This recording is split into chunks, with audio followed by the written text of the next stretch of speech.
Even casual Reds fans know the implication of that number. Number 8 was the speedy second baseman for the Reds of the Big Red Machine era. That, of course, was decades ago. But this season is going to be all the more special for one Joe Morgan. In stature, he was the shortest member of the Big Red Machine. But Joe Morgan's status on baseball's greatest team was never in doubt. Their collective brilliance, though, blurred the concept of team for some. The guys that I played with, that's why I've always said they were so special. You know, they were smart, they had heart, and they just played the game the way it was supposed to be played. So anytime I think of my teammates, you know, I think of us as a group. Inevitably, there are first among equals. Joe wishes it wasn't so. There were some really great players on that team, you know, the David Concepciones, the Fosters, the Griffeys.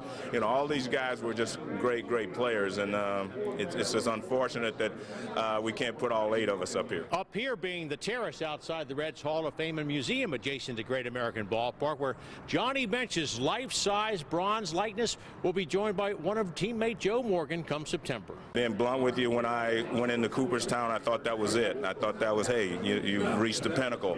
But for the Cincinnati Reds and the city of Cincinnati to appreciate what I did enough to want to put a sculpture out in front, it means that I wasn't finished yet. Joe's on-field work is concluded, but his efforts on behalf of baseball to bring more of it to the inner city through the Reds Urban Youth Academy is just hitting its stride. One of the reasons I wanted to come back here and work for the Reds was because of their community involvement.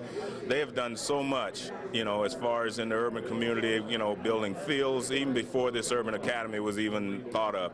You know, they have teams, they buy uniforms, they do so much. So I wanted to be a part of that. It was indeed a proud moment when, during the course of the 2015 All-Star Game announcement, that Commissioner Bud Selig announced baseball's unbridled support of the project. I had talked to the commissioner about this 15 years ago, that we should have some academies here, you know, for our kids that we don't have, like they have in, you know, Dominican Republic, Puerto Rico, Japan, all these other foreign countries. Joe's translated his baseball success into a comfortable afterlife, but it's left him with a bit of survivor's guilt, hence his foursquare support of the Youth Academy. I've always said that sometimes our values in this country aren't exactly right, but that's not the way we're built. You know, it's the same thing I say about teachers. I mean, our educators, to me, do not get rewarded the way they should.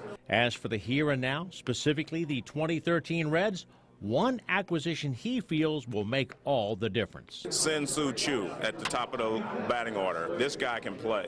I mean, he's going to get on base, he can hit, and I think he's going to hit 20 home runs in this ballpark.